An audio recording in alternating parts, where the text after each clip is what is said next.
రాజశేఖర్ రెడ్డి బిడ్డని నువ్వు PCC president ఇప్పుడు చేసేది ఉంటే ఆయన చనిపోగానే జగన్ ఎంటికేయకపోతే ఎంటికేయలే. ఆయన కుటుంబం కాంగ్రెస్ పార్టీ ఆయన చేతులు అలా ఫ్యామిలీ చేతులు అప్పయిపోయి ఉంటే అప్పుడే అప్పయిపోయి ఉంటుంది. లేదు, బలపడుతున్నారు. ఎవ్వడు బలపడొద్దు, ఏ యువకుడు బలపడొద్దు, ఏజ్ ఉన్నోడు బలపడొద్దు. మాకు మల్లికార్జున ఖర్గే లాంటి పెద్ద మనుషులే కావాలి.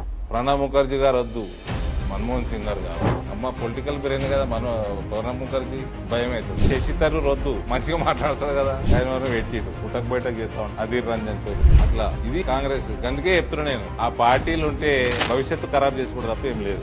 అందులో ఎవడన్నా పని చేస్తా అన్నా వాని కూడా చేయనియరు. వాళ్ళు పని చేయరు, ఎవడన్నా చేస్తా అంటే చేయనియరు. ఇది రేవంత్దే కాదు, ఈ గత 60-70 సంవత్సరాల కాంగ్రెస్ చరిత్రనే ఇది. ఎవడన్నా ఎదుగుతున్నాడు అంటే సచిన్ పైలట్ గాని, జ్యోతిరాదిత్య సింధ్యా గాని, యువరా గాని, జిందాల్ గాని బలపడుతున్నాడంటే రాజశేఖర్ రెడ్డి గాని, మమతా బెనర్జీ గాని, హిమాంత బిశ్వ శర్మ గాని, రేవంత్ గాని.